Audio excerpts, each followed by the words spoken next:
আসসালামু আলাইকুম। আপনারা এই ভিডিওতে দেখবেন কিভাবে গাছের পাতা আম, সবুজ থেকে হলুদ বর্ণ ধারণ করে। উইন্টারের শুরুতেই গাছের পাতাগুলো এরকম রং চেঞ্জ করতে থাকে এবং সবুজ থেকে এই হলুদ রঙে পরিবর্তন হয়। তারপর আস্তে আস্তে গাছের পাতাগুলো ঝরে যায়।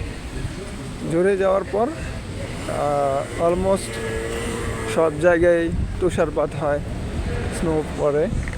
তারপর যখন আবার সামারের আগমন ঘটে তখন এই গাছগুলোতে আবার সবুজ কুঁড়ি জন্ম নেয় এবং সবুজ কুঁড়ি থেকে আবার সবুজ পাতা জন্ম নেয় এবং আবার যখন উইন্টারের আগমন ঘটে সেম একই পর্যায়ে পাতাগুলো হলুদ হয় এবং ঝরে পড়ে। এইভাবেই আবর্তন ঘটে।